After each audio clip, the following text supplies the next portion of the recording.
அனைத்து நண்பர்களுக்கும் வணக்கம். உங்கள் ஆஸ்ட்ரோ பழனிசுவாமிகள் பேசுகிறேன்.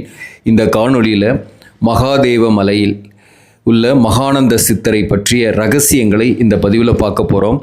இவர் பொதுவாக மக்களால் விபூதி சித்தர், கெட்டவார்த்த சித்தர் என்று அழைக்கப்படுவார்.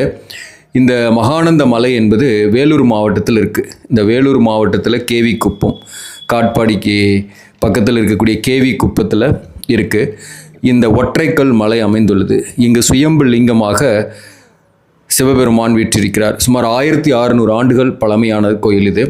இது விஜயநகர பேரரசால் கிருஷ்ணதேவராயர் காலத்தில் கட்டப்பட்டதாக நம்பப்படுகிறது. அதே போல் மலையில் அடிவாரத்திலிருந்து சுமார் 747 படிகள் ஏறினால் உச்சியை அடையலாம். இந்த படிகள் மற்றும் கோயில் திருப்பணிகள் மகானந்த சித்தருடைய பங்கு முக்கியமானது. இப்போ இந்த மகானந்த சித்தரை பற்றி நாம் தெரிஞ்சுக்கலாம். இவர் இந்த மகானந்த சித்தர் பாருங்கள், ஆசி வழங்கிட்டு இருக்கிறாரு. அவர்கிட்ட கால் விழுந்து ஆசி வழங்கிட்டு விபூதி கொடுக்குறாரு. அந்த பாருங்கள் உக்காண்ட்ருக்காரு. இவர் தான் உடம்பெல்லாம் விபூதி பூசி இருப்பார்.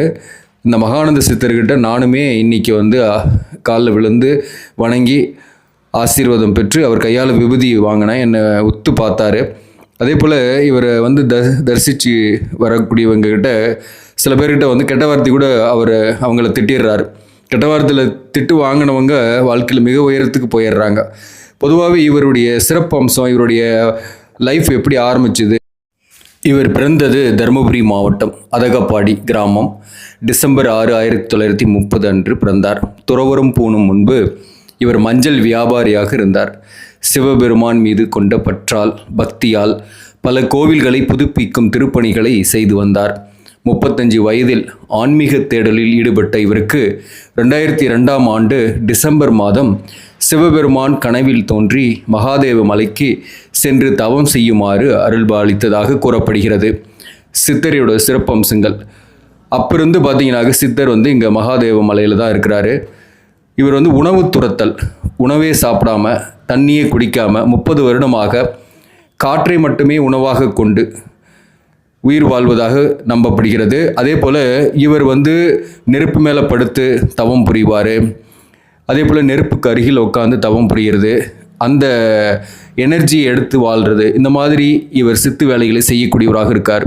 இவரை சந்திக்கக்கூடியவர்கள்கிட்ட பக்தருக்கு சித்தர் விபூதியை பிரசாதமாக கொடுக்குறார். அந்த விபூதியை நெத்தியில் வச்சுக்கிட்டு அன்றாடம் செய்யக்கூடிய காரியங்களை செய்யும் போது அந்த காரியங்கள் சக்ஸஸ்ஃபுல் ஆகுதுன்னு நம்பப்படுகிறது. நானும் வாங்கிட்டு வந்திருக்கிறேன். நிச்சயமாக எனக்கு ஒரு நல்லது நடக்கும் என்று நம்பிக்கை இருக்கிறது.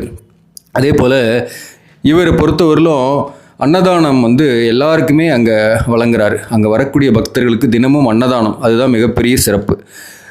இந்த அன்னதானத்தில் பங்கு கொண்டு இங்கே மலைக்கு இங்கே பாத தரிசனம், இந்த கோயில் உள்ள சிறப்பு பாத தரிசனம். சிவன் மற்றும் பார்வதியின் பாதச்சுவடுகள் மிகவும் பிரபலம். இதை வணங்குவதன் மூலம் பிரிந்த தம்பதியினர் ஒன்று சேர்வார்கள் என்று நம்பிக்கை உள்ளது. அது மாதிரி பார்க்கும்போது நிறைய பக்தர்கள் வராங்க. குறிப்பாக சனிக்கிழமை, அமாவாசை நாட்கள், பௌர்ணமி நாட்களில் நிறைய பக்தர்கள் வராங்க. அப்போ தான் சித்தரையும் சந்திக்க முடியும். இவர் அதிகமாக யார்ட்டையும் பேசுகிறதில்ல. பேசினார்னா அவங்களுக்கு நன்மை, அதாவது இவர் பேசி அதை கேட்டவங்களுக்கு நன்மை. ஸோ அப்போ பார்த்தீங்கன்னாக்க எல்லா நேரமும் இவர் சித்தரை சந்திக்க முடியாது. அந்த நாட்களிலும் ஒரு சில நேரங்களில் மட்டுமே சில இடங்களில் மலை மேலே இருக்கிறாரு. அப்போ போயிட்டு ஆசீர்வாதம் வாங்கிக்கிட்டு எல்லாருக்கிட்டுக்குமே விபூதி கொடுக்குறாரு. அது பல நோய்களையும் நீக்குவதாக நம்பப்படுகிறது. இப்போ பொதுவாகவே பார்த்தீங்கன்னாக்க இங்கே காலபைரவர் சிலை, பெருமாள், நடராஜர் சிலை, ஆஞ்சநேயர் சிலை, அதே போல் சிவபெருமான், சுயம்பலிங்கம், முருகனுக்கு தனியாகவே ஒரு சன்னதி உள்ளாரையே, இப்படி நிறைய கோவில்களும் உள்ளே இருக்கும். ரொம்ப தனிமையாக அங்கே அமர்ந்து ஒவ்வொரு கோவில்லையும் ஒவ்வொரு சன்னிதானத்துலேயும் அமர்ந்து வணங்கிட்டு அப்படியே அங்கேயே ஒரு 1/2 மணி நேரம் உட்காந்து தரிசிச்சுட்டு மெடிடேஷன் பண்ணுறதுக்கு ஒரு அருமையான ஒரு பிளேஸ். அமைதியாக மனசை இருக்கணும், அமைதியை தேடக்கூடியவர்களுக்கு இந்த இடம் அற்புதமான இடம். எதுவுமே எனக்கு வேணாம், அமைதி வேணும், மனதில் மன அழுத்தம் இல்லாமல் இருக்கணும், நாங்கள் கொஞ்சம் போனால் நிம்மதியாக இருக்குமானா 100% நிம்மதியாக இருக்கும். அப்படியே சுற்றி இருக்கக்கூடிய மலைகள் எல்லாம் பார்த்துக்கிட்டு ஒரு இடத்துல அமைதியாக உட்காந்துட்டு இருந்தீங்கன்னா கூட, அந்த இயற்கையை பார்த்துக்கிட்டே இருந்தீங்கன்னா கூட மனசு தெளிவு பெறும், அமைதியும் பெறும். இந்த ஒற்றை கல் தான் பின்னாடி பார்த்தீங்கன்னா அனைத்து வகையான கடவுளும் இருக்குது. அங்கே உட்காந்து தரிசிக்கும் போது நமக்குள்ளே ஒரு தெய்வீக சிந்தனைகள் ஏற்படுது. அதே போல் இந்த மலைக்கு சுற்றி பார்த்திங்கன்னா நிறைய ஜீவசமாதிகள் இருக்கிறதாகவும் சொல்லப்படுகிறது. பொதுவாகவே பார்த்திங்கன்னா மகாதேவ மலையில் மகானந்த சித்தர் தங்கியிருக்கும் இடத்திற்கு அருகிலேயே ஒரு பழமையான குகைகள்லாம் இருக்குது. அந்த பழமையான குகைகளில் பல காலத்திற்கு முன்பு சித்தர்கள் வாழ்ந்ததாக நம்பப்படுகிறது. அங்கே தான் வந்து மகானந்த சுவாமிகளும் மகானந்த சித்தரும் தங்கிட்டு இருக்கிறாரு. பொதுவாகவே பார்த்தீங்கன்னாக்க இந்த மகாதேவ மலையில் சிவனடியாடுகளுக்கும் பக்தர்களுக்கும் தினசரி வந்து அன்னதானம் கிடைக்குது. அதை சாப்பிட்டுட்டு அமைதியாக கொஞ்ச நேரம் ஒரு 1 day ஸ்பெண்ட் பண்ணி நம்ம இந்த மலையில் இருக்கும்போது பாருங்கள், அழகாக இயற்கை காட்சிகள்லாம் அப்படியே பார்த்துக்கிட்டு அமைதியாக இருக்கும்போது நம்ம நினைக்கிறது நடக்கும். பொதுவாகவே மனம் என்னைக்கு அமைதி பெறுதோ அன்னைக்கு தான் நம்ம நினைக்கிறது நடக்கும்.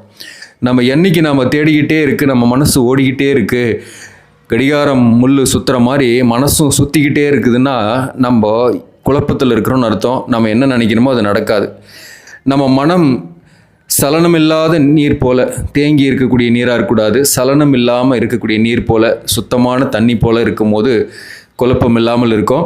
அதே போல் பாருங்கள், நடராஜர் சிலை, நடராஜர் சன்னதி உள்ளார இருக்குது. அப்படியே வந்து பார்த்திங்கன்னா பஞ்சலிங்கம், அந்த பஞ்சலிங்கத்தை அப்படியே தரிசிச்சுட்டு அப்படியே ஒரு 3 சுற்றி வந்தேன்.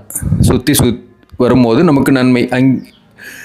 இப்படி இறைவனை தரிசிச்சுட்டு அங்கேயே நவகிரகம் பார்த்தீங்கன்னாக்க சிலையோடைய அழகாக இருக்குது. நவகிரக வழிபாடு ஆகம விதிகளின்படி தான் எல்லாமே கட்டப்பட்டு இருக்குது. அதனால் அங்கே போயிட்டு வரும்போது நமக்கு நிச்சயமாக அந்த கடவுளுடைய அந்த ஸ்பரிசம் என்பது நமக்கு ஏற்படுகிறது. பாருங்கள், நவகிரக சிலைகள் அப்படியே வந்து பார்த்திங்கன்னா இதை வந்து ஒரு 9 சுற்றிட்டு நீங்கள் வந்து அங்கேயே கொஞ்ச நேரம் உட்காந்து அந்த வெளியில் அப்படியே பார்த்துக்கிட்டு இருந்தீங்கன்னா கூட, வேடிக்கை பார்த்துக்கிட்டிங்கன்னா கூட மனசு அமைதியாக இருக்கும். ஸோ குரு பகவான் சிலை, இந்த மாதிரி சனீஸ்வர பகவான் சிலை, இந்த மாதிரி எல்லா சிலைகளுமே, அதாவது நவகிரகங்களும் இங்கே இருக்குது. இதை வணங்கிட்டு நாம் அப்படியே போனாக்கா ஆஞ்சநேயரை தரிசிக்கிறோம். ஆஞ்சநேயர் இப்படி மலை மேலே ஏறும்போது நீங்கள் எல்லா சாமியுமே பார்த்துட்டு போவீங்க. காலபைரவர், ஆஞ்சநேயர் இதெல்லாமே இருக்குது. காலபைரவர் நீங்கள் வணங்கும்போது காலத்தால் வந்த சோகத்தை நீர்த்து போக செய்யுது. அதுதான் அங்கே முக்கியம். நம்ம சோகம் வந்து நீர்த்து போகுது. இது வந்து முருகன் சன்னதி. முருகனை தரிசிச்சுட்டு அப்படியே நம்ம போகும்போது இங்கே மூலவரை, அதாவது சுயம்பு லிங்கமாக இருக்கக்கூடிய சிவபெருமானை தரிசிக்கிறதுக்கு ஒரு சின்ன கியூ. அன்னைக்கு கொஞ்சம் சாட்டர்டே ஓம் சக்தி பக்தர்கள்லாம் வந்ததுனால கொஞ்சம் கூட்டம் இருந்தது. அப்படியே ஒரு சின்ன கியூவில் இருந்து உள்ளே போனாங்க. இங்கே வந்து ஃபோட்டோ எடுக்கிறதுக்கு, வீடியோ எடுக்கிறதுக்கு அலௌடு இல்லை. இதுவரையிலும் எடுத்தேன், அதுக்கு பிறகு என்னால் எடுக்க முடியல. ஆனால் உள்ளே வந்து இறைவனை நன்றபடியாக தரிசிச்சுட்டு எக்ஸிட் இதுதான். இதை வெளியே வந்து இங்கே வந்து பராசக்தியும் தரிசிச்சுட்டு அந்த அம்மனையும் தரிசிச்சுட்டு அப்படியே படியில் வந்து நம்ம புறப்படலாம் வெளியில் போகிறதுக்கு. பாருங்க, எங்கே பாரு ஸ்ரீ மகானந்த சித்தர்னுக்கும் அந்த படிக்கட்டு வழியெல்லாம். ஸோ இந்த படிக்கட்டு அமைத்ததில் வந்து மகானந்த சித்தருடைய பங்கு வந்து ரொம்ப சிறப்புன்னு சொல்கிறாங்க. பொதுவாகவே பார்த்தீங்கன்னாக்க இந்த கோயிலுடைய கோபுரங்கள் புதுப்பித்தல் இதெல்லாமே வந்து இப்போ ரீசண்ட் காலங்களில் நடந்தது தான். அதற்கு இந்த சித்தருடைய அவருடைய அருள் பணிகள் இங்கே வந்து நிறைய இருக்குது. உண்மையிலேயே வந்து நானே மெய்சிலிர்க்க வைத்தது. சித்தரை சந்தித்ததில் ஒரு மகிழ்ச்சி எனக்கு கிடைச்சிது, ஒரு மெய்சிலிர்க்கவும் வச்சது.